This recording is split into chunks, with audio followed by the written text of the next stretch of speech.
Turn things over to our best man, Brandon.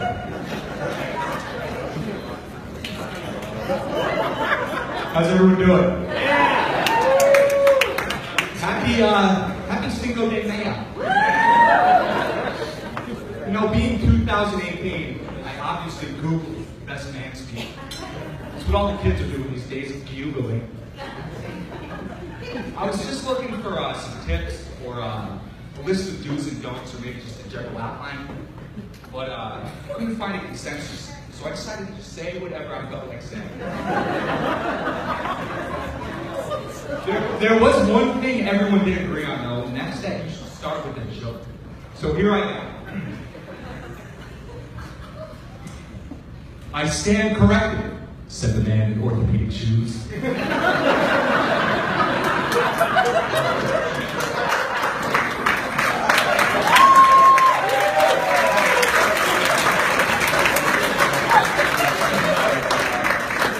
I probably should have went with something a little more topical, but what are you gonna do? So anyways, my name's Brent. For those of you who don't know me, I'm Nick's brother, and now I'm Claire's brother, because they just got married. And it was a beautiful ceremony, well done, Father Jim. And the rest of the night's gonna be just as amazing, so I'd like to thank my parents, the bride, and the groom, and anyone else who had a hand in the extensive planning that went into tonight. Over the past year, I really got to see just how much time and effort, and money, and stress goes into these things. A lot of stress. It's funny though, because of all the things that could potentially go wrong or cause worry, I know my parents have the most anxiety knowing that I'm going to have a microphone.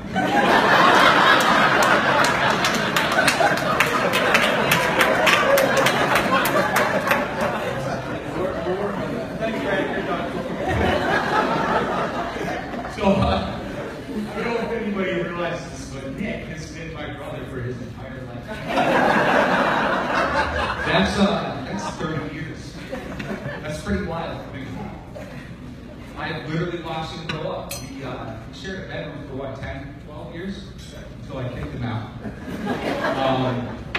But I watched him go from the shy, quiet, introverted kid who only talked to other living, breathing human beings through a computer headset, video games, Counter-Strike, World of Warcraft,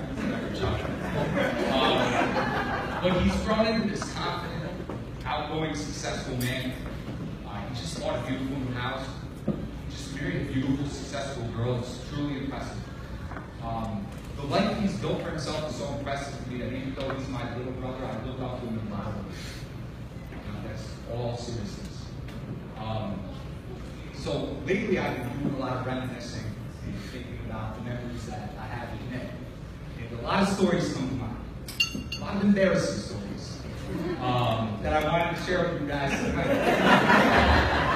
But I actually decided to skip story time, not only for the sake of brevity, but no one wants to hear a bunch of inside jokes. But I will say, when I was still planning on telling the story and I was trying to decide which one to pick, I had it narrowed down to two finalists. It was either the time he stabbed me in the face with a metal toy airplane, caused massive bleeding, hemorrhaging, one might say. Remember that mess, Mom? Or the time he defied the laws of physics and pooped in a little paper Dixie cup.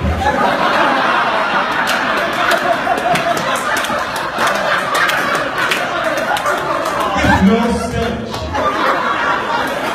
I don't know how he did it. In both instances, after he committed these atrocities, when I looked over at him, he was just staring at me and standing with the posture of Hannibal Lecter.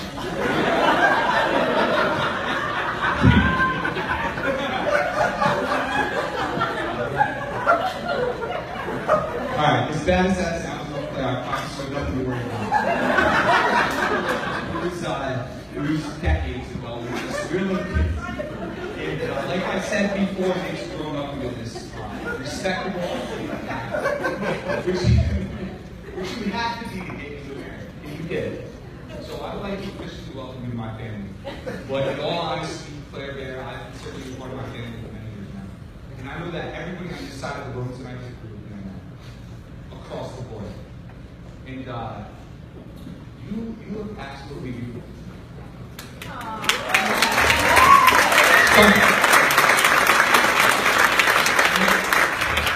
That's not out of the ordinary, though. She always looks good. Always looks great.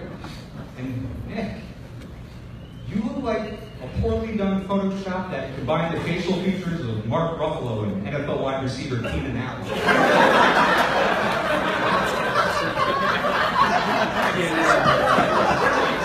That's actually a compliment.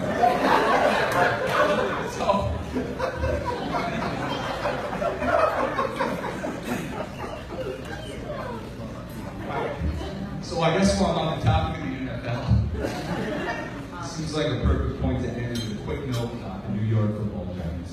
Yeah. Anybody who knows my brother, knows me, knows we can turn any conversation or any situation into a discussion about the Giants. And this past season was the worst season in Giants history. Literally the worst. I'm not exaggerating. Over 90 years of playing football, storied franchise, they've never had the amount of losses in one season as they did this past. It was brutal. But I think for Nick, there was actually a silver lining to getting through this brutal season. Hear me out. You see, it started with so much excitement and energy, fueled by hope, optimism, and an expectation of prosperity, but gradually evolved into an emotional roller coaster with a total loss of control. And you sit there helplessly watching the thing you love make decision after decision that determines your happiness, your sadness, your relief, your disappointment, when you have no say in the matter. So eventually you just give in and relinquish all your emotional freedom as a broken man. So if Nick can get through that season, the marriage shouldn't be that bad.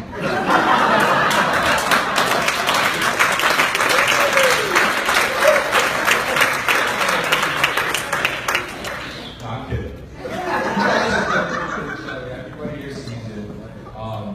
Nick knew he wanted to marry you for years. He's a procrastinator. If we were all waiting for that, and he finally told me the year that he told me that he was going to ask me was in May. And he never mulled it over. There was no second thoughts. And then finally, the end of December, he asked me. So, I think you guys are perfect. If everybody would please just join the raising